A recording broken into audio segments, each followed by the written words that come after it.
할렐루야. 귀한 주일입니다. 하나님께서 우리에게 허락하신 복된 날, 주님께서 우리 예배 가운데 임하실 줄 믿습니다. 우리 한 주 동안 하나님의 은혜 가운데, 기쁨 가운데 보내실 줄 믿습니다. 이제 주님 앞에 마음을 다해서 찬양하며 예배 자리로 나아가겠습니다. 빛이 없어도 환하게 다가오시는, 빛이 없어도 환하게 다가오시네 주 예수, 나의 당신이 음성이 없어도 똑똑히 들려주시네 주 예수, 나의 당신이여.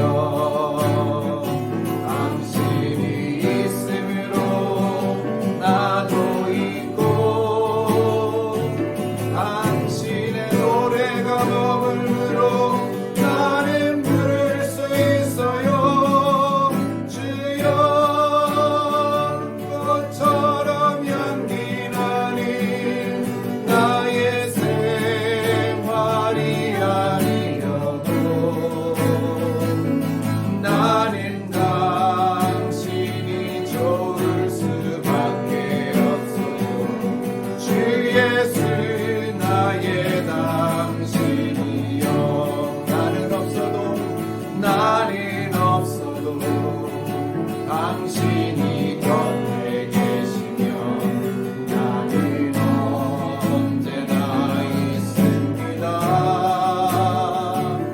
나는 있어도 당신이 곁에 없으며 나는 언제나 없습니다.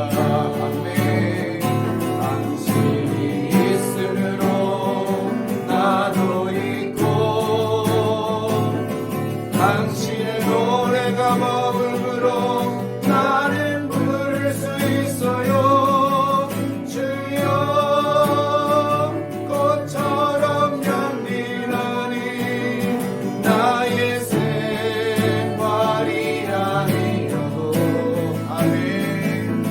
나는 당신이 좋을 수밖에 없어요. 주 예수, 당신이 있으므로 나도 있고 당신이 있으므로 나도 아멘.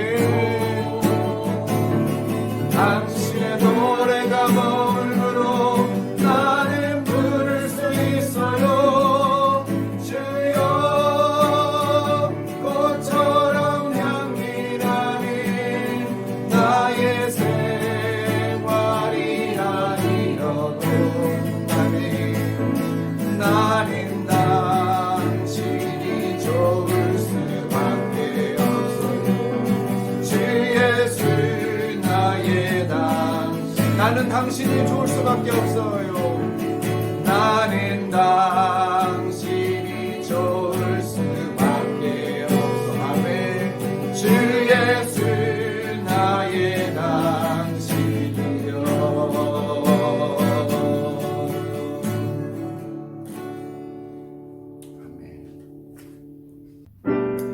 이제 다 함께 우리의 마음과 정성과 힘을 다하여 살아계신 우리 하나님을 경배하며 찬송으로 더 가까이 나아가겠습니다. 찬양하며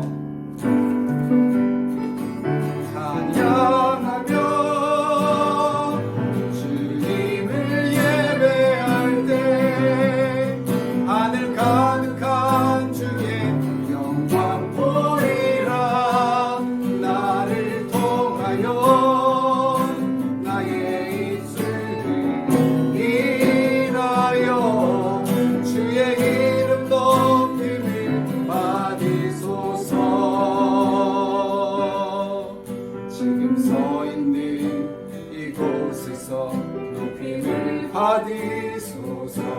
내가 밟는 땅 주님의 땅이니 할렐루야. 하늘이 주의 이름 높이 올리며 넓은 바다가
하늘 가득한 주의 영광 보리라. 나를 통하여 나의 입술이 인하여 주의 이름 높임을 받으소서. 나를 통하여 나의 입술이 인하여 주의 이름 높임을 받으소서.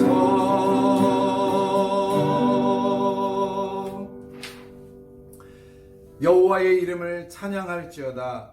그의 이름이 홀로 높으시며 그의 영광이 땅과 하늘 위에 뛰어나심이로다. 할렐루야. 하늘에서 여호와를 찬양하며 높은 데서 그를 찬양할지어다. 아멘. 하나님 아버지 감사합니다. 우리의 예배를 받으신 하나님을 찬양합니다. 하나님을 높이며 하나님을 사랑합니다. 하나님, 이 예배가 주님이 흡족하게 받으실 만한 산제사가 되게 하여 주옵소서. 우리 가운데 임하시고 각 성도의 가정 가운데에 하나님의 영광으로 나타나 주시옵소서. 예수 그리스도 이름으로 기도드립니다. 아멘. 이 시간 우리 모두 주님 앞에서 고백의 기도를 드리길 원합니다. 예배자로서 온전치 못한 우리의 모습 십자가 앞에 다 내려놓으며 예배를 위하여 간절히 부르짖으며 기도합시다. 주여, 우리의 연약함, 우리의 죄악들을 용서하여 주옵소서. 다 함께 기도하겠습니다.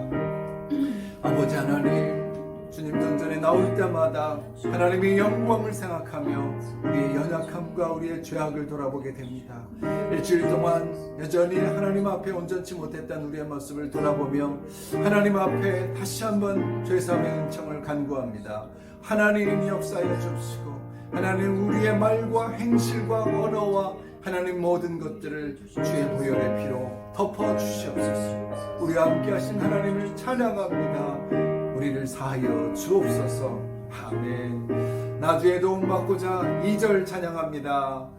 큰 죄에 빠져 영죽을 날 위해 피 흘렸으니 주 영상대로 믿으사 날 받아주소서. 내 모습 이대로 주 받아주소서. 날 위해 돌아가신 주 날 받아주소서. 내 모습 이대로 주 받아주소서. 날 위해 돌아가신 주 날 받아주소서.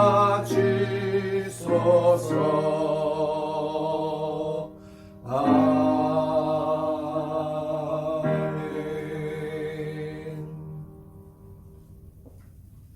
믿음이 없이는 하나님을 기쁘시게 하지 못하나니 하나님께 나아가는 자는 반드시 그가 계신 것과 또한 그가 자기를 찾는 자들에게 상 주시는 이심을 믿어야 할지니라. 은혜와 사랑이 풍성하신 하나님 아버지, 지난 한 주간도 저희들을 주님의 품 안에서 편히 쉬게 해주시고 안전하게 보호하심에 감사와 찬양 드리며 영광 돌려옵니다. 하지만 저의 마음이 교만하여 주님의 뜻에 합당하지 못했던 적이 많았고 주님이 원치 않으시는 길로 갔었으며 몸과 마음을 정결하게 구별하지 못했음을 고백합니다. 회개하오니 용서하여 주시옵소서. 현재 전 세계가 코로나 바이러스로 큰 어려움을 겪고 있습니다. 확진자들을 속히 회복해 하시고 그 가족들을 위로하여 주시며 지금 이 시간에도 의료 전선에서 일하시는 모든 의료진과 봉사자들에게도 함께하여 주옵소서. 또한 교회를 비롯한 모든 공동체가 한 마음으로 위기 상황을 극복하고 지혜롭게 대처하게 하옵시며 더 나아가 이런 어려운 상황이 문제의 해결사이신 예수 그리스도를 이웃에게 전할 수 있는 교회임을 알게 하시고 인간의 해결 불가능한 문제가 오히려 주께 기도로 간절히 간구해야 하는 시간으로 알게 하옵시며 사랑을 실천하는 공동체로 거듭나게 하옵소서. 지난번 강화문 집회로 인해 교회가 많은 지탄을 받고 있습니다. 잘못된 생각과 행동으로 주님의 몸된 교회를 비난의 대상으로 만든 우리들의 경솔한 행동을 용서하시고 참 그리스도인의 모습과 교회의 선한 영향력을 회복해 하옵소서.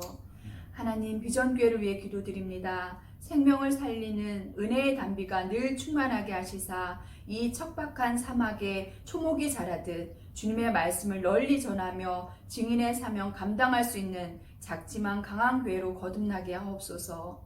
주님의 말씀을 대언하시는 목사님과도 함께 하시사 성령의 능력으로 붙들어 주셔서 성도 한 사람 한 사람이 모두 감동 감화되는 뜨거운 시간으로 허락하여 주옵소서. 아멘. 오늘 예배를 통하여 주님을 닮아가게 하시고 항상 감사와 은혜가 충만케 하옵소서. 이 모든 말씀 우리 주 예수 그리스도의 이름으로 기도드립니다. 아멘.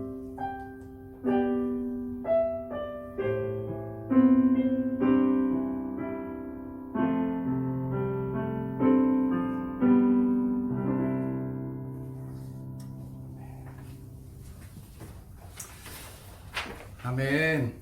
기도 감사합니다. 오늘 기도 우리 최시몬 집사님께서 기도문 보내주셔서 함께 주님 앞에 기도했습니다. 감사합니다. 우리 서로에게 따뜻한 인사, 축복의 인사로 우리 예배 가운데 하나님 주신 성도의 교제를 함께 나누겠습니다. 주의 사랑으로 사랑하고 축복합니다. 주의 사랑으로 축복합니다. 언제든지 하나님께서 당신과 함께 하십니다. 언제든지 하나님께서 당신과 함께 하십니다. 아멘. 네, 축복의 말, 서로를 사랑해주는 이 귀한 말을 하나님께서 우리에게 들려주십니다. 주님의 말씀에 여러분 힘을 얻고 어떤 상황에서든지 주님과 동행하시는 복된 날이 되시길 축복합니다. 아멘. 우리 실시간 그 예배를 2주에 걸쳐서 함께 우리 드렸는데 아무래도 또 참여하시는 분들의 인터넷 사정 때문에 또 몇몇 분이 예배를 함께 드리는 것이 어려움을 겪었다고 이렇게 알려주셨습니다. 그래서 우리 함께 서로 실시간으로 인사 나누고 예배 드리는 것도 좋지만 또 드리지 못하는 경우도 또 그런 분들도 발생하기 때문에 우리 한 달에 한 번씩만 이렇게 날을 정해서 특별히 월말에 함께 예배를 드리는 그런 시간을 갖고자 합니다. 그래서 이번 달 우리 말에 9월 25일 금요일 주일 예배를 이렇게 실시간 영상으로 또 함께 예배 드리려고 이렇게 계획을 하고 있습니다. 기억하시고 기도해 주시고 함께 그날 참여해 주시기 바랍니다. 우리 순모임 나눔이 계속되고 있습니다.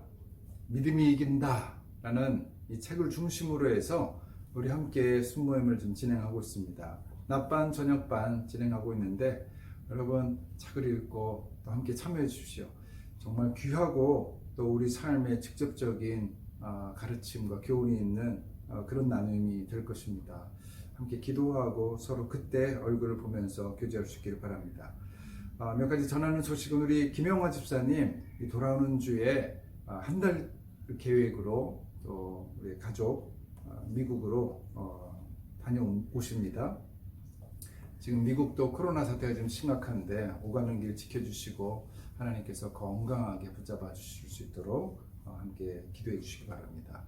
또 아쉬운 소식은 유진광 목사님이라고 우리 함께 이곳에 오셔서 저희 교회에서 설교도 몇 번 해주셨던 우리 중국인 대상으로 선교하시는 우리 유진광 목사님께서도 올해 특별히 이번 주에 이제 모든 사역을 정리하고 한국으로 귀국하십니다. 안식 연후에 아마 사우디로 다시 나가실 그런 계획을 가지고 기도 중에 있는 줄로 압니다. 우리 유중강 목사님 그 앞길의 마지막 텀입니다. 위해서 좀 기도해 주십시오.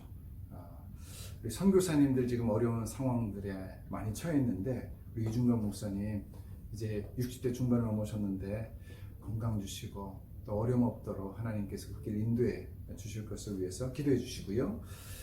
강숙기 집사님 소식 아직 저희가 어떻게 병명이 나왔는지는 여쭤보지 못했는데 지금 진단을 받으시고 입원 중에 계십니다. 원래 또 수술하셔서 몸이 약하신데 또 혹시 암이 재발되지 않도록 하나님 지켜보아여 주옵소서. 우리 강숙기 집사님의 생명을 주님의 생명사계로 안고 보호하여 주옵소서. 함께 기도할 수 있기를 바랍니다. 계속해서 1010 기도 시간에 우리 여러 가지 세 개의 기도 제목을 나누고 함께 기도하고 있습니다. 그때 우리 함께 소식을 전하면서 기도 제목 나누는데 그럼 진심으로 하나님 앞에 무릎 꿇고 기도해 주시기 바랍니다. 하나님이 우리의 기도를 들으신 줄 믿습니다. 기도가 모여서 어느 날 하나님의 때에 성실하게 주님께서 우리에게 응답하실 줄 믿습니다. 통일 위해서 기도했던 것 하나님이 듣고 계십니다. 마찬가지로 오랜 시간 코로나를 위해서 기도했는데 이 기도의 응답을 하나님 우리에게 좋은 깨달음과 또 그리고 아름다운 결과로 우리에게 응답해 줄 믿습니다. 공동체 성경 읽기도 꾸준히 지속해 주시기 바랍니다. 우리 오늘 주신 하나님의 말씀 읽기를 원합니다. 요한복음 7장 말씀입니다. 요한복음 7장 10절에서 24절까지의 말씀입니다. 요한복음 7장 10절에서 24절까지의 말씀입니다. 한 절씩 교독합니다. 10절 제가 먼저 읽습니다. 이는 하나님의 말씀입니다. 그 형제들이 명절에 올라간 후에 자기도 올라가시되 나타내지 않고 은밀히 가시니라. 명절 중에 유대인들이 예수를 찾으면서 그가 어디 있느냐 하고 예수에 대하여 무리 중에서 수군거림이 많아 어떤 사람은 좋은 사람이라 하며 어떤 사람은 아니라 무리를 미혹한다 하나 그러나 유대인들을 두려워함으로 드러나게 그에 대하여 말하는 자가 없더라. 이미 명절의 중간이 되어 예수께서 성전에 올라가사 가르치시니 유대인들이 놀랍게 여겨 이르되 이 사람은 배우지 아니하였거늘 어떻게 그를 아느냐 하니 예수께서 대답하여 이르시되 내 교훈은 내 것이 아니요 나를 보내신 이의 것이니라. 사람이 하나님의 뜻을 행하려 하면 이 교훈이 하나님께로부터 왔는지 내가 스스로 말함인지 알리라. 스스로 말하는 자는 자기 영광만 구하되 보내신 이의 영광을 구하는 자는 참되니 그 속에 불의가 없느니라. 모세가 너희에게 율법을 주지 아니하였느냐? 너희 중에 율법을 지키는 자가 없도다. 너희가 어찌하여 나를 죽이려 하느냐? 무리가 대답하되 당신은 귀신이 들렸도다. 누가 당신을 죽이려 하나이까? 예수께서 대답하여 이르시되 내가 한 가지 일을 행하매 너희가 다 이로 말미암아 이상히 여기는도다. 모세가 너희에게 할례를 행했으니 그러나 할례는 모세에게서 난 것이 아니요 조상들에게서 난 것이라. 그러므로 너희가 안식일에도 사람에게 할례를 행하느니라. 모세의 율법을 범하지 아니하려고 사람이 안식일에도 할례를 받는 일이 있거든. 내가 안식일에 사람의 전신을 건전하게 한 것으로 너희가 내게 노여워하느냐. 함께 읽습니다. 외모로 판단하지 말고 공의롭게 판단하라 하시니라. 아멘. 함께 기도하겠습니다.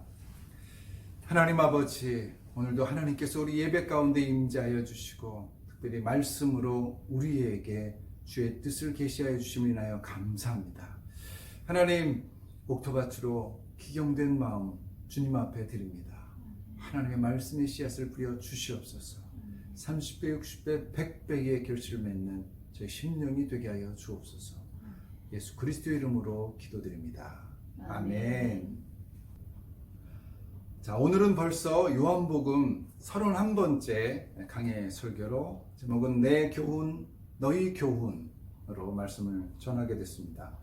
여러분, 지난주에 설교 제목이 기억나시는지 모르겠습니다.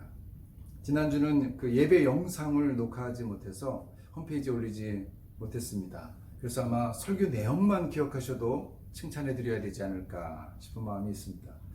아무쪼록 예배 때 선포되는 이 말씀을 기대하시면서 주보에서 설교 제목도 좀 확인해 보시고, 그래서 미리 기도하면서 예배 드릴 때 이 마음밭을 기경해 주시기를 좀 권유합니다.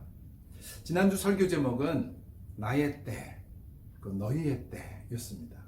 예수님의 동생들이 중앙 무대인 예루살렘에 올라가서 자신을 드러내라고, 나타내라고 그렇게 예수님께 권유를 했습니다. 그러자 예수님이 내 때가 아직 이르지 않았다. 이렇게 말씀하시는 내용을 함께 전했습니다. 하지만 결국 주님은 은밀히 성전에 올라가셔서 가르치시고 유대인들과 논쟁하십니다. 나의 때와 너희의 때를 구분하신 예수님은 진리에 대한 가르침에도 내 교훈과 너희들의 교훈, 그것이 다르다는 사실을 강조하고 계십니다. 자, 10절 말씀 함께 읽겠습니다. 10절 말씀입니다. 시작. 그 형제들이 명절에 올라간 후에 자기도 올라가시되 나타내지 않고 은밀히 가시니라. 자, 여기서 눈여겨볼 단어가 은밀이라고 말씀을 드렸습니다. 형제들은 예수님에게 세상에 자신을 나타내기 위해서는 예루살렘으로 진출하라고 그렇게 요구를 하죠. 주님은 그때를 거절하셨습니다. 그때 그 말을 거절했죠. 그리고 나중에 되어서 명절 중간에 명절에 하나님의 뜻을 따라서 은밀히 예루살렘으로 올라가셨습니다. 또 그 형제들이 예수님에게 거기서 큰 일을 보여주면서 형님의 그 능력을 그들에게 드러내라고 이렇게 권유했죠. 근데 오늘 말씀을 살펴보면 주님은 예루살렘에서 어떠한 능력이나 기적도 행하지 않으셨습니다. 오직 말씀만 전하셨습니다. 자, 그러므로 예수님이 예루살렘에 올라가신 것은 그 형제들의 권유와 또 그들의 이 충고대로 사람들의 인정을 받고 또 무슨 권세를, 세력을 얻기 위해서가 아니라 어디까지나 하나님의 뜻을 따라가셨던 것이고 오직 하나님의 영광을 위해 움직였었다는 그 사실을 우리는 알 수 있습니다. 자, 때를 분별하는 그 원리를 주님께서 몸소 보여주신 것이죠. 자, 하나님의 때인가, 즉 하나님의 뜻을 이루는 그런 때인가, 아니면 내 유익을 얻을 때인가, 사람들의 인정과 칭찬을 얻을 때인가. 여러분, 코로나 시대인 지금 우리가 이때를 어떻게 받아들여야 되는가, 거기에 대해서도 우리는 과학적이고 의학적인 그런 접근 방식이 필요한 것이 사실입니다. 자, 하지만 그것은 내 때, 그 주님의 때는 전혀 고려하지 않고 너희의 때, 즉 우리의 때, 우리의 입장으로만 해석하려는 태도죠. 자, 기독교인이라면 그렇게만 접근해서는 안 되죠. 영적인 면에서 하나님의 때를 분별하는 그런 방식으로 우리 코로나 사태를 접근해야 될 것입니다. 자, 이 고통의 때를 단지 전염병과 슬픔과 그런 두려움으로 대하면서 그저 의학적인 해결책만을 찾으려는 것이 아니라, 자, 이 때를 주님의 때로 여기고 하나님이 우리에게 무엇을 말씀하시려는지 그 의미를 묻고 어떻게 답할 것인가에 대해서도 우리는 심각하게 고민할 수 있어야 합니다. 자, 지난주에 제가 우리 유준강 목사님 떠나시기 때문에 찾아뵙고 가서 식사하면서 그분과 말씀을 나누는 중에 그분의 동기 목사님이 요 근래 코로나에 관한 글을 써서 목사님들에게 또 전달해 주셨다고 합니다. 그 목사님의 그 글의 요지는 이렇습니다. 이번 코로나 사태를 통해 하나님께서 처음에는 신천지라는 이단을 모두 드러내시고 청소하셨습니다. 자, 그 일은 아무도 하지 못하는 일이었습니다. 그 다음에는 이태원에 감춰진 그 동성애자들의 추한 모습을 드러내서 한국에서 동성애 상황이 어느 정도인지를 환기시켜 주셨습니다. 이 역시 누구도 할 수 없는 일이었습니다. 자, 그리고 이제는 한국 교회 안에 퍼져 있는 무서운 교만을 드러내시고 세상 사람들 앞에서 교회를 부끄럽게 만드시고 계십니다. 자, 이 일도 하나님이 아니시면 불가능한 개혁입니다. 자, 그러므로 이제 우리가 회개할 일만 남았습니다. 그 목사님은 하나님의 때를 이렇게 분별하셨습니다.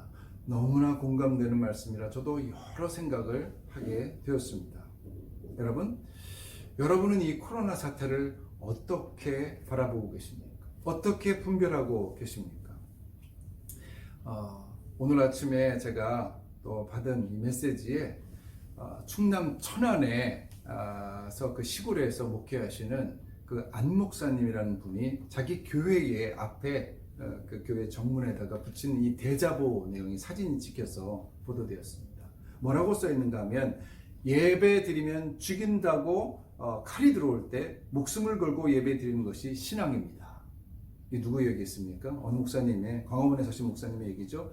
그 앞에 써놓고 그 밑에 또 이렇게 썼습니다. 그러나 예배 모임이 칼이 되어 이웃의 목숨을 위태롭게 하면 모이지 않는 것이 신앙입니다.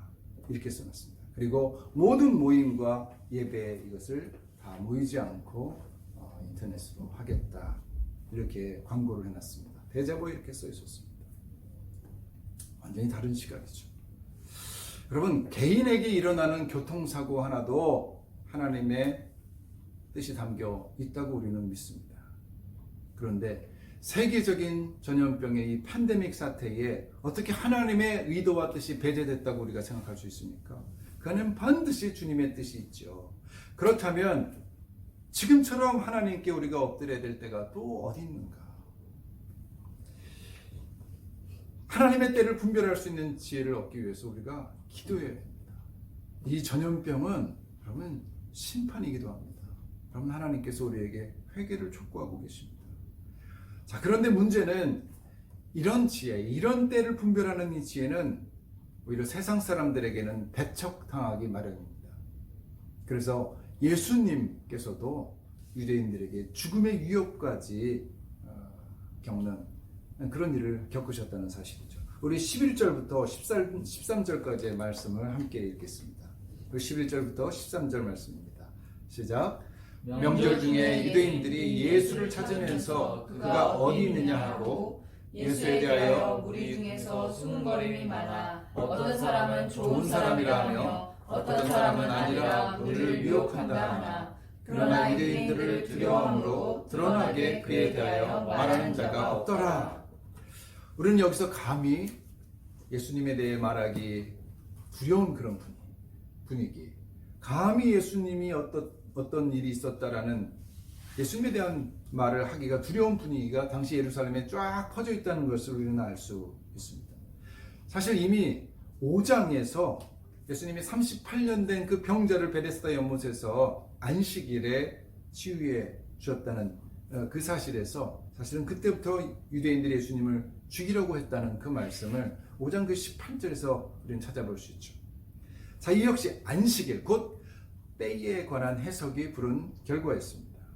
그래서 안식일에 대한 예수님의 해석이 오늘 본문 후반부에서 주님에 의해서 다시 구체적으로 소개되고 있죠. 다만 중요한 것은 제가 자주 여러분들에게 말씀드렸듯이 여러분, 관점이 다르면 완전히 그 행동도 다르고 또 다른 인생을 살게 된다는 것입니다. 12절을 보면 어떤 사람은 예수님을 좋은 사람이라 이렇게 말을 하고 어떤 사람은 사람들을 미혹하는 사람이다 이렇게 말을 합니다. 그럼 관점이 지금 완전히 다르죠. 그렇게 관점이 다르면 똑같은 사람도 완전히 다르게 바라보게 됩니다. 똑같은 사건도 완전히 다르게 해석할 수 있게 됩니다. 바로 지금도 우리는 전 세계적으로 코로나 전염병을 대하는 입장이 양극으로 갈라져 있다는 그런 사실을 우리는 마주 대하고 있습니다. 그러면 바이러스라는 그냥 그 미생물을 대하면서 과학적이고 의학적인 틀이 아니라 어떤 정치적인 프레임을 통해서 바라보면서 상반된 해석을 지금 내놓고 있지 않습니까? 그러면 전 세계에서 이렇게 지금 나타나고 있습니다. 똑같은 바이러스인데 완전히 다른 반대의 관점으로 바라보고 있는 것이죠. 자, 그 결과가 얼마나 무서운 그 갈등을 초래하고 있는지, 또 얼마나 심각한 전염병 사태를 불러오고 있는지 우리는 지금 경험하고 있습니다. 여러분, 우리는요 절대로 객관적일 수가 없습니다. 왜냐하면 내 경험, 내 지식의 그 틀에서 세상을 바라보기 때문입니다. 내 관점이 있다는 것입니다. 그러므로 우리가 하나님의 충고를 받아야 될 것은 너무 스스로 자신에 대해서 지나치게 확신하지 말라는 것입니다. 실제로 자기 확신이 강한 사람일수록 그 사람은 정말 더 무서운 일을 저지를 수 있는 사람입니다. 사람들을 잘못 인도해 갈 수 있는 가능성이 훨씬 높기 때문입니다. 얼마나 두려운 일입니까? 자, 그렇다면 도대체 진리는 무엇인가? 내 관점과 틀이 있는데 이 틀로 바라보는 것이 온전한 진리가 될 수 없다면 그러면 어떻게 진리를 분별할 수 있는가? 여러분, 이에 대해서 성경은 끊임없이 하나님과의 만남을 추구하라 이렇게 우리에게 답을 주고 있습니다. 왜일까요? 하나님만이 유일한 진리가 되시기 때문이죠. 그분의 말씀만이 100% 사실이고 진실이고 그리고 정확무오하시기 때문입니다. 할렐루야. 아멘. 그러므로 우리가 진리를 분별하기 위해서 할 수 있는 일은 하나님과의 교제를 통해서 계속해서 내 관점, 내 생각, 내 틀을 교정받아야 한다는 것이죠. 여러분, 우리의 생각이 어디서 나옵니까? 매일 보고 듣고 접했던 그런 일들로부터 나오지 않습니까? 어떻게 판단합니까? 매일 뉴스를 보고 또 사람을 만나고 인터넷을 보고 드라마, 영화 같은 것들을 우리가 접하면서 그것을 보면서 그에 따른 가치관, 그에 따른 관점, 그에 따른 정보를 가지고 생각을 하고 우리의 관점을 세워가기 마련입니다. 하지만 그럼 그것이 진리에 대한 답을 우리에게 제공해 줍니까? 아니죠. 그렇지 못하다는 것을 우리는 잘 알고 있습니다. 그래서 우리는 진리 되신 하나님의 말씀을 자주 읽고 또 그 말씀을 큐티하고 깊이 묵상하고 그에 따라 기도하면서 그분을 만나고 그러므로 그의 생각에 따라 그의 뜻에 따라 우리의 관점과 우리의 틀을 날마다 교정받아야 된다는 것이죠. 여러분, 이 만남과 이 교제는 여러분 지속해야 되는 것입니다. 멈춰서는 안 됩니다. 일단 우리가 멈추게 되면 우리는 다시 금방 그 세상과 자신의 편견과 관점으로 되돌아가게 되고 맙니다. 그럼 여러분 꼭 기억하십시오. 우리는 하나님과 교제를 통해서 우리의 생각과 관점을 지속적으로 하나님 앞에 교정받아야 됩니다. 내가 맞다고 확신하는 그것이 하나님 앞에 드러내놓고 진실로 하나님의 뜻인지 맞는 것인지 그것을 분별할 수 있어야 됩니다. 왜냐하면 그것이 바로 우리의 생명과도 직결되는 일이기 때문입니다. 하나님의 생각과 관점을 누구보다 잘 알고 계신 예수님도 그래서 날마다 순간순간마다 하나님과 교제하기 위해서 기도하셨다는 사실 우리 잘 알고 있지 않습니까? 그렇기 때문에 예수님께서는 자신의 말과 교훈이 자신에게서가 아니라 하나님에게서 온 것이라고 말씀하고 계십니다. 자, 14절부터 16절까지의 말씀 또 함께 읽겠습니다. 14절부터 16절까지입니다. 시작. 이미 명절의 중간이 되어 예수께서 성전에 올라가사 가르치시니 유대인들이 놀랍게 여겨 이르되 이 사람은 배우지 아니하였거늘 어떻게 그를 아느냐 하니 예수께서 대답하여 이르시되 내 교훈은 내 것이 아니요 나를 보내신 이의 것이니라. 아멘. 여러분, 예수님의 말씀은 하나님께로부터 온 교훈이기 때문에 여러분 그 말씀의 결과, 격이 완전히 달랐습니다. 그래서 마태복음 7장 29절과 마가복음 1장 22절에서는 이렇게 증거하고 있습니다. 무사람이 그의 교훈에 놀라니 이는 그가 가르치는 것이 권위 있는 자와 같고 그들의 서기관들과 같지 아니함일러라. 여러분, 그런데 유대인들은 어떻습니까? 그 말씀의 내용에 주목하는 것이 아니라 목수인 예수님이 어떻게 그를 아느냐 이렇게 하면서 놀라고 있지 않습니까? 어떻게 그를 아느냐? 여러분, 세번역은 이 말을 이렇게 번역했습니다. 이 사람은 배우지도 않았는데 어떻게 저런 학식을 갖추었을까? 그렇다면 이 말 속에 들어있는 진짜 속뜻은 무엇일까요? 말씀의 내용보다 그 출신이 더 중요하다는 그런 얘기죠. 이게 다시 말하면 예수님의 말씀이 아무리 맞는 말씀이고 진리라고 할지라도 나보다 출신이 열등하다는, 여러분, 그 주님의 출신을 지금 걸고 넘어지겠다는 것입니다. 아무리 그것이 맞다고 할지라도 나보다 열등한 그 출신의 예수님의 말에 내가 설득당하지 않겠다, 이런 지금 함의가 들어있는 것입니다. 진리에 설득당하지 않을 작정을 하고 예수님의 출신을 지금 걸고 넘어지는 것이죠. 하지만 이런 꼴통 같은 생각, 그 생각이 우리 자신에게서도 종종 발견된다는 사실을 아십니까? 저도 부인할 수 없을 정도로 제 안에 그런 꽉 막힌 그 내 편견에 사로잡힌 그런 생각과 일들을, 그런 말들을 하는 일들이 종종 발생합니다. 자, 그렇다고 그렇게 인정하는 사람만이 꼴통이 될 확률이 낮다고 합니다. 사람들은 대부분 자신의 편견에 사로잡혀 살아가고 있습니다. 여러분, 유대인들은 이미 주님을 받아들이지 않기로 마음에 작정을 했던 사람들입니다. 그래서 주님의 출신을 들먹이면서 그 사람 자체를 부정합니다. 그런데 그 말씀을 인정할 리가 전혀 없지. 그럴 수가 없지. 하나님도 이런 사람을 설득할 수가 없습니다. 그러므로 결국 이런 사람들이 얻게 될 대가가 무엇입니까? 그것은 여러분 단절입니다. 즉 대화자, 우리에게 사랑으로 대화하신 그 하나님과 단절되는 것입니다. 바로 이것이 심판이죠. 그러므로 우리의 생각, 편견이 얼마나 무서운지, 얼마나 무서운 결과를 초래하는지 여러분 우리는 정말 주의해야 됩니다.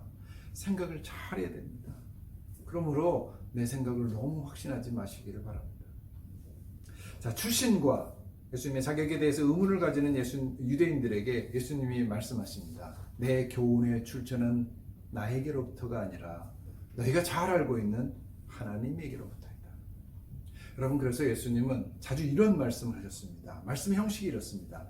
내가 너희에게 이르노니, 내가 진실로 진실로 이르노니. 본래 지금도 그렇지만 당시에도 내가 하는 말의 권위를 놓고 내 말의 정당성을 주장하기 위해서 어떻게 합니까? 선지자의 글을 인용한다든지 유명한 랍비의 이름을 인용하는 것이 관례였습니다. 그래서 우리가 지금 철학자들은 소크라테스의 말에 의하면, 칼빈의 예정론에 따르면, 그럼 이렇게 하지 않습니까? 인용구가 있지 않습니까? 자, 그 말의 출처를 밝히고 그 출처의 그 권위가 어떠한지에 따라서 내 말의 권위도 따라서 높아진다는 거죠. 그 권위에 의지해서 자신의 논리를 펴는 것입니다. 근데 예수님은 어땠습니까? 전혀 그렇지 않습니다. 내가 이르노니. 왜요? 그의 말의 출처가 하나님이기 때문입니다. 그리고 자신이 하나님이십니다. 내가 말하노니, 내가 이르노니, 예수님 자신이 그 말의 출처입니다. 그러므로 그들이 수군거리는 겁니다. 배우지도 않았는데 어떻게 저런 학식이 있느냐? 다르다는 것이죠. 그래서 예수님은 17절에서 아주 중요한 영적 원리를 말씀하시죠. 자, 17절 말씀, 바로 이 7장의 아주 중요한 핵심 말씀 중에 하나입니다. 같이 읽겠습니다. 시작. 사람이 하나님의 뜻을 행하려 하면 이 교훈이 하나님께로부터 왔는지 내가 스스로 말함인지 알리라. 네. 여러분, 우리말 성경과 세번역 이 성경에 의하면 이렇습니다. 하나님의 뜻을 따르려는 사람은 누구든지 이 가르침이 하나님에게서 난 것인지 내가 내 마음대로 말하는 것인지를 알 것이다. 자, 그러니까 이런 거죠. 하나님을 진심으로 사랑하는 그 마음, 그것으로 하나님 말씀대로 살려고 하고 그 믿음에 순종하려고 했다면 바로 내 가르침이 하나님께로부터 왔다는 사실을 너희들이 분명히 알았을 것이다. 이런 말이죠. 여러분, 6장 마지막 부분에서 베드로가 예수님께 고백했던 말이 있습니다. 기억하십니까? 69절, 6장 69절에 이렇게 말을 하죠. 우리가 주는 하나님의 거룩한 자이신 줄 믿고 알았사옵나이다. 여러분, 알고 믿은 것이 아니라 믿고 알았다, 이렇게 고백합니다. 여러분, 그것이 믿음의 순서거든요. 순종도 마찬가지입니다. 사람들은요, 알게 되면, 더 잘 알게 되면 더 잘 순종할 것이라고 생각합니다. 착각이죠. 하나님의 뜻을 확실히 알게 되면 잘 순종할 수 있다고 생각해서 하나님의 뜻이 무엇이냐고 우리 자꾸 묻습니다. 여러분, 하나님의 뜻을 알면 정말 잘 순종할까요? 저희 어머님의 경우를 보면 그것이 얼마나 잘못된 생각인지를 알 수 있습니다. 저희 어머님은 저보다 성경을 많이 알지 못하십니다. 하지만 아십니까? 하나님께 대한 순종은 저보다 월등하십니다. 하나님께 전적으로 순종하려고 하십니다. 며칠 전 영화 번역가로 일하는 이진영 작가가 또 새롭게 하소서라는 방송에 나와서 간증을 했습니다. 그분은 영화 번역가입니다. 그래서 우리가 잘 아는 주라기 공원, 또 007 시리즈, 또 언터처블, 아메리칸 파이 등등 여러 유명한 그 영화들을 번역한 22년차 경력의 번역가라고 합니다. 그런데 영화 번역가가 돈을 많이 버는 직업은 아닌 것 같습니다. 어릴 때부터 가난했던 그는 대학 생활 중에 친구로부터 예수님을 소개받고 그 예수님을 영접하게 됩니다. 근데 그분의 삶이 놀라운 것은 자신의 삶, 자신의 생활 형편도 넉넉지 않은데 주위에 있는 30년 동안 그 보육원에 가서 그 고아들을 계속해서 가르치고 그들을 섬기는 일을 꾸준히 지속해 왔다는 것이죠. 그의 간증 가운데 가장 인상적인 얘기는 세상에는 나쁜 일이 없다라고 생각하기로 그가 결심했다는 거예요. 그가 이렇게 말합니다. 세상에는 두 가지 일이 있습니다. 좋은 일과 의미 있는 일. 나쁜 일은 없는 것입니다. 나쁜 일도 그 안을 찾아보면 의미가 있을 것입니다. 그리고 그 힘든 일을 통해서, 그 나쁜 일을 통해서 우리는 더 성장할 수 있습니다. 여러분, 이것은 신앙 고백입니다. 하나님 안에서 그가 경험했던 신앙 고백입니다. 제가 그 간증을 접하면서 느낀 점은, 여러분, 이진용 작가가 하나님을 많이 알아서 그 길을 걸어온 것이 아니라는 거예요. 하나님의 사랑을 깨닫고 그리고 예수님을 영접한 그 순간부터 말씀에 순종했습니다. 그래서 보육원 아이들을 주님이 나에게 주신 사랑으로, 자기도 그 사랑으로 그 아이들을 가르치기 시작한 것이 지금까지 계속되었다는 것입니다. 30년의 시간 동안 그가 여러 아이들의 생명을 살렸을 것입니다. 여러 아이들의 어머니가 되어주고 여러 아이들을 격려하며 그들이 세상에 나갈 수 있도록 버팀목이 되어줬습니다. 여러분, 이런 선한 일은 성경 공부를 많이 해서 시작한 일이 아니라는 거예요.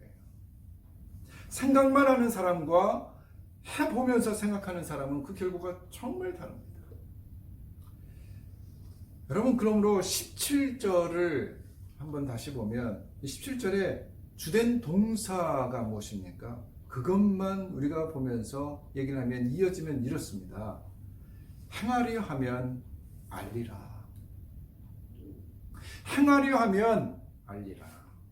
여러분, 진심으로 말씀을 순종해서 행하려고 하면 바로 그 하나님의 뜻을 알게 될 것이라는 것입니다. 여러분, 이것이 답입니다. 행하지 않고 알기만 하면 그럼 내가 믿어질 것이고 순종하겠다?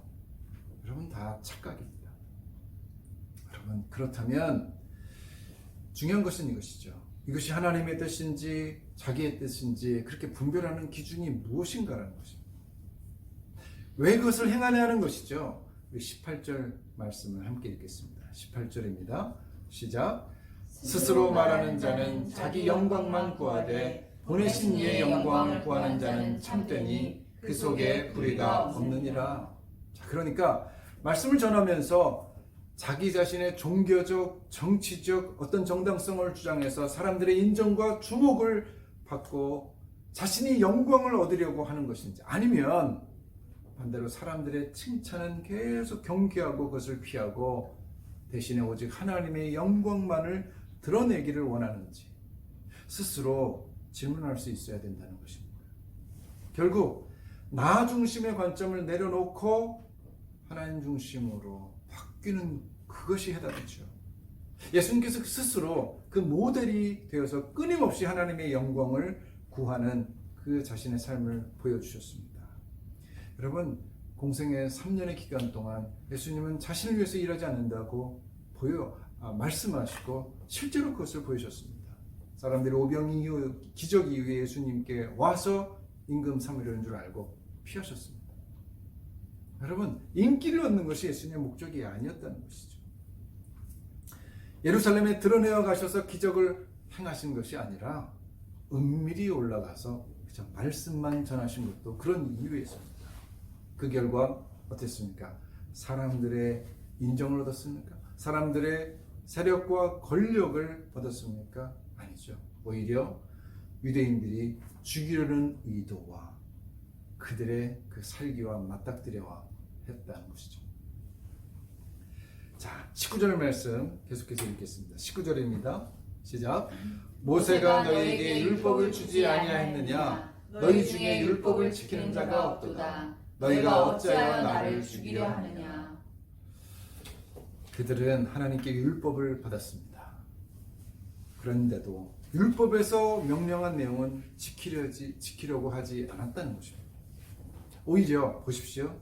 지금 율법에 무고한 자를 죽이지 말라는 그 명령이 있지 않습니까? 지금 그것을 불순종하려고 한다는 것이죠. 사람들은요, 자신의 주장과 자신의 고집에 반대되는 말을 들으면 두 가지 상반된 반응을 보이죠. 내 편견을 인정하고 내 생각을 포기하든지 아니면 상대방을 무너뜨리려고 더 공격하죠. 양극단으로 치우치기 쉽습니다. 자기 의의가 강한 사람일수록 우리 그런 현상을 보이죠. 저 자신도 말씀을 준비하면서 내 주장이 너무 강하다는 사실, 내 생각이 너무 강하다는 사실을 돌아보게 됩니다. 그리고 우리는 지금 바로 그 시험대 위에 전 국민이 몰려져 있습니다. 여러분 한국 사회 보십시오. 완전히 두 극단으로 나뉘어져서 서로를 죽일 듯이 그렇게 대립하고 있습니다. 무엇이 선함인지, 무엇이 하나님의 뜻인지 사실은 돌이켜보면 우리 믿는 자들이 사실은 알고 있습니다. 그럼에도 불구하고 내 견해, 그리고 내 이익, 이것을 내려놓지 못합니다. 그 결과가 어떤 것입니까? 수많은 사람들이 피해를 입고 있습니다. 여러분, 종교적인 문제, 여러분 정치적인 문제, 또 지금 의사들의 여러 문제들, 지금 한국은 갈등 국면에 있습니다. 여러분, 스스로의 고집과 편견에 사로잡혀 있었던 그 유대인들은 역시 예수님의 이 말씀에 대해서 본질을 피합니다. 그리고 그 말씀에 꼬투리를 잡고 늘어지죠. 20절 말씀 볼까요? 20절 말씀입니다. 시작. 무리가 대답하되 당신은 귀신이 들렸도다. 누가 당신을 죽이려 하나이까. 그들은 스스로를 지금 속이고 있습니다. 실제로 죽이려고 했던 그 시도를 하지 않았잖아요. 실제로 행하지 않았잖아요. 그러니 자신들의 의도를 어떻게 증명할 수 있습니까? 누가 그것을 알겠습니까? 그럼 우리 20절에서 그들이 예수님께 말하는 이 말의 뉘앙스는 뭐죠? 예수님에 대한 정죄죠. 자, 예수님의 말씀을 그들이 만약에 진지하게 받아들였다면 이런 식으로 말하면 안 되죠. 이렇게 하죠. 우리가 당신을 죽이려 하다니요. 그것이 무슨 말씀입니까? 그런 마음이 없습니다. 만약 그렇다면 알려주십시오. 이래야죠.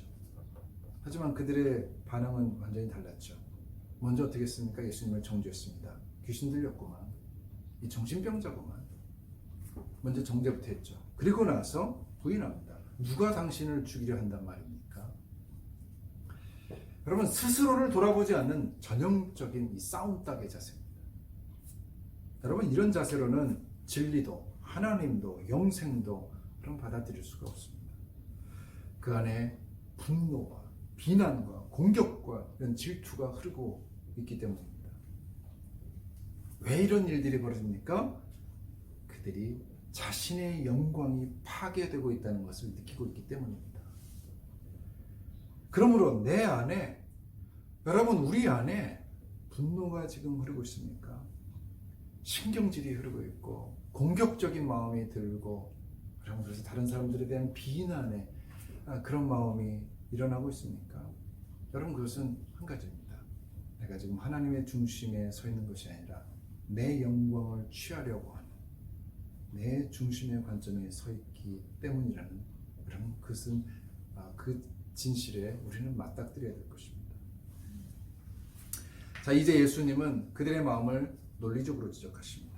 자, 앞서 말씀드렸듯이 그들이 예수님을 죽이려고 했던 그 시발점이 안식일을 범했다는 그 소문을 들었기 때문이었죠. 그래서 그런 편견으로 예수님을 알고 있었기 때문입니다. 그래서 안식일에 대한 얘기를 주님께서 꺼내신 거죠. 우리 21절부터 마지막 24절까지 읽겠습니다. 21절부터 24절 시작. 예수께서 대답하여 이르시되 내가 한 가지 일을 행하매 너희가 다 이로 말미암아 이상히 여기는도다. 모세가 너희에게 할례를 행하였으니 그러나 할례는 모세에게서 난 것이 아니요 조상들에게서 난 것이라. 그러므로 너희가 안식일에도 사람에게 할례를 행하느니라. 모세의 율법을 범하지 아니하려고 사람이 안식일에도 할례를 받는 일이 있거든. 내가 안식일에 사람의 전신을 건전하게 하는 것으로 너희가 내게 두려워하느냐. 외모로 판단하지 말고 공의롭게 판단하라 하시니라. 아멘. 예수님이 그들에게 질문하십니다. 할례가 안식일보다 너 더 크다고 생각하느냐? 너희들은 할례법 때문에 안식일법을 어기지 않았느냐.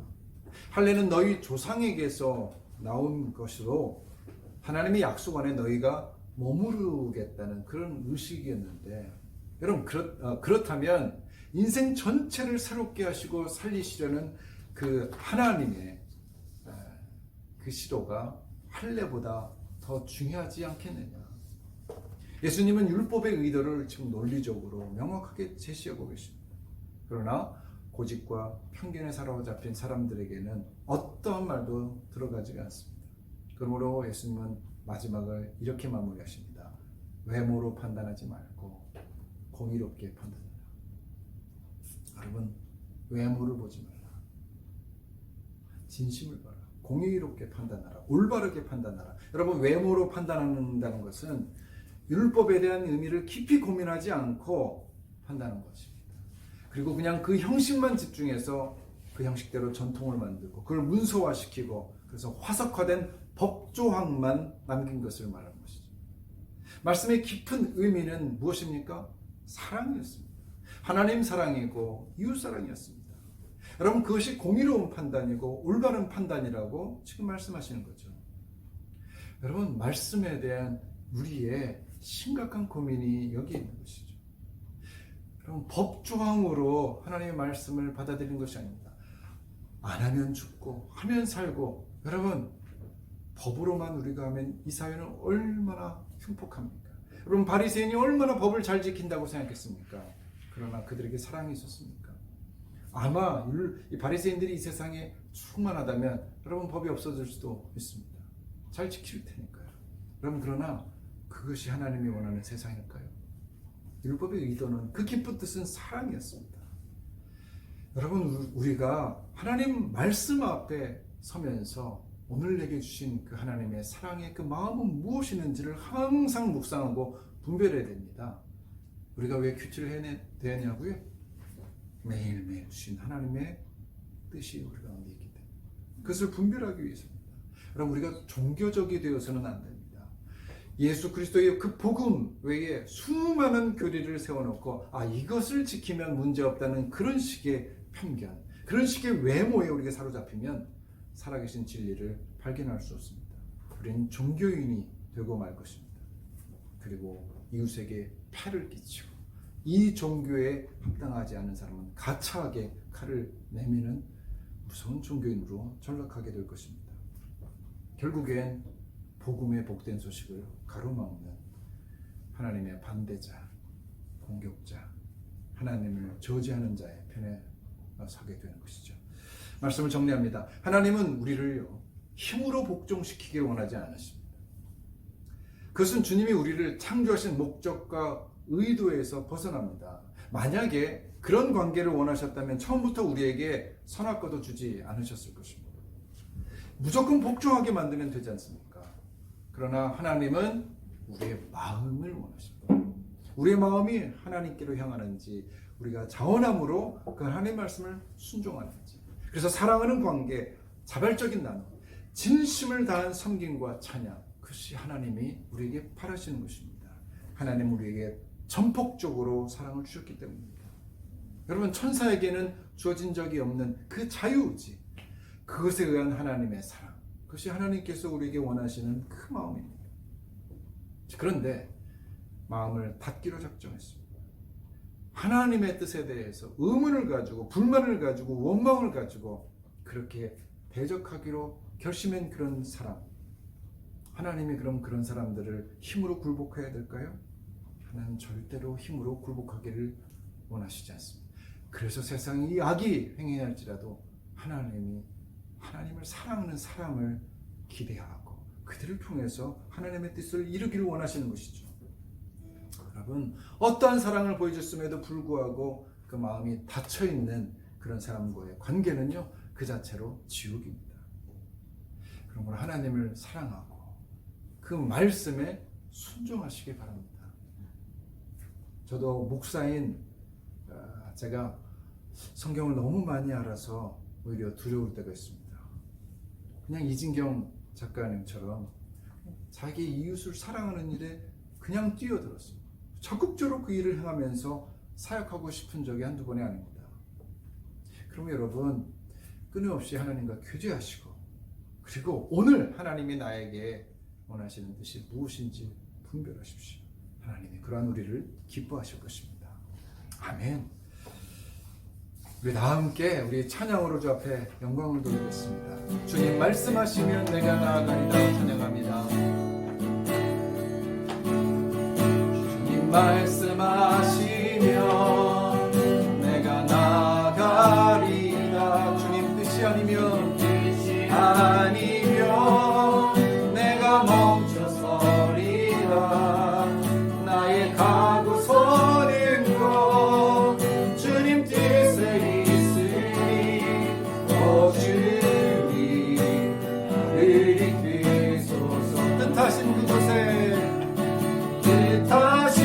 그곳에 나 있기 원하. 이끄시는 대로 아멘.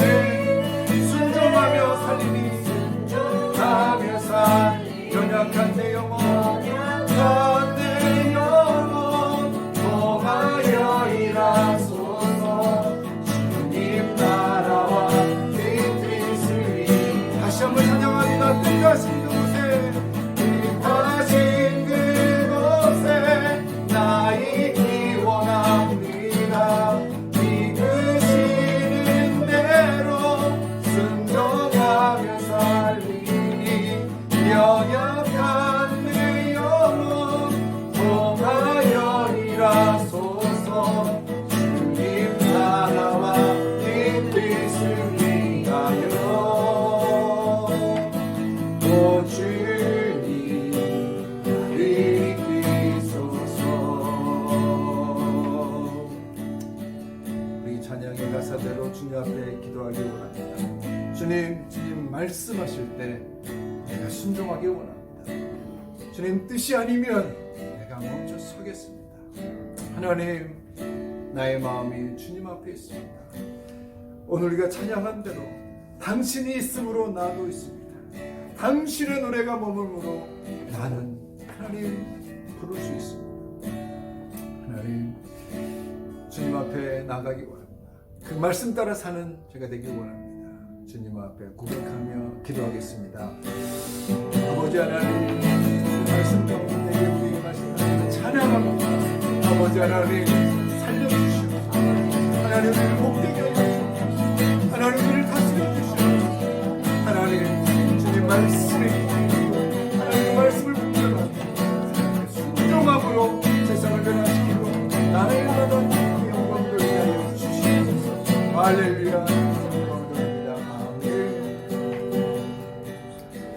아버지 하나님, 주님께서 우리에게 모범을 보여주시며 세상과 다른 말씀, 하나님 우리의 교훈이 아니라 하나님 아버지의 교훈을 들려주셔서 감사합니다. 그 중심은 바로 이것입니다. 나의 관점, 나의 유익, 나의 영광이 아니라 하나님의 생각, 하나님의 뜻, 하나님의 영광을 위하는 삶이 온전하며 진리이며 하나님 나중에 기약이 있고 약속이 있고 복된 그 사실, 하나님 그것이 우리에게 오늘 주시는 하나님의 메시지인 줄 알고 주님 앞에 순종함으로 나가기 원합니다. 매일매일 그 말씀 가운데 서서 분별하기 원합니다. 우리를 다스려 주옵소서. 예수 그리스도의 이름으로 기도합니다. 아멘. 우리 이제 다 함께 봉헌 찬양 주 앞에 부르면서 우리의 마음과 우리의 물질과 우리의 삶을 바치겠습니다. 아니면 나서지 못하네. 십자가의 그 사랑 능력 아니면 나서지 못하네. 은혜 아니면 나서지 못하네. 놀라운 사랑 그네 아니면 나서지 못하네. 은혜 아니면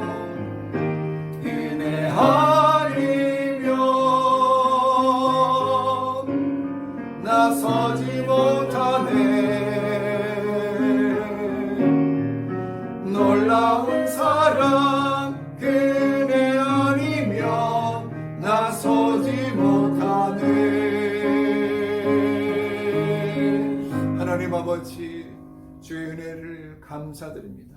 다시 한번 곱씹어도 하나님이 나를 사랑하시고, 하나님 나의 관점, 내 생각, 내 고집대로 사는 나를 주님의 사랑으로, 하나님의 생각으로, 하나님의 뜻을 성취하여 하나님께 영광 돌리는 사람으로 바꿔주심이나요 감사합니다. 날마다 주님 앞에 순종하는 마음으로, 두렵고 떨리는 마음으로 서게 하여 주옵시고, 하나님 앞에 감사하는 심령으로 더 많은 것들을 주 앞에 드리고 내 인생을 바치는 삶을 살게 하여 주옵소서. 오늘도 우리의 물질을 구별하여 주님께 드립니다. 적게 드리는 자나 많이 드리는 자나 그 마음속의 심령에 하나님을 사랑하는 마음을 주님 구별하여 주시고, 아버지 하나님 주의 손을 펴서 그들의 삶을 복되게 하시고, 하나님 그들의 물질이 풍요롭게 하시고 더 많은 것으로 주님 앞에 삶을 바치어 하나님 정말 하나님 많은 자에게 많은 것을 찾고 또 적은 자에게 적은 것을 찾으며 또 하나님 남고 하나님 베풀고 하나님 주님 앞에 드림으로 말미암아 풍성한 삶을 공유하는 주님의 복된 하나님의 성도들 우리를 인쳐 주시옵소서. 이제는 우리 주 예수 그리스도의 은혜와 하나님 아버지의 사랑하심과 성령님의 인도, 역사, 교통하심이 하나님의 영광을 위하여 내 생각과 내 아집과 고집을 내려놓고 주님의 관점으로 주님의 뜻에 순종함으로 하나님 앞에 정말 영광을 돌리기 원하는 고개 숙인 주님의 친백성들 머리머리 위에 저들의 삶과 저들의 기도와 소원과 가족들과 행하는 모든 일들 위에 우리 두바이 비전 교회 위에 흩어져 있는 주님의 선교사들 가운데 이제부터 영원까지 함께 하옵시기를 간절히 축원하옵나이다. 아멘. 찬양합니다. 주님께서 우리 함께 하시고 하나님 감사합니다. 주님 우리 예배 가운데 인심하신 하나님 주님 영원히 주님을 찬양합니다. 살아계신 하나님을 찬양합니다. 살아계신 주 나의 참된 소망 걱정일지 전혀 없네. 할렐루야. 사랑의 주내 갈 길 인도하리 내 모든 삶의 기쁨 늘 충만하네. 아멘.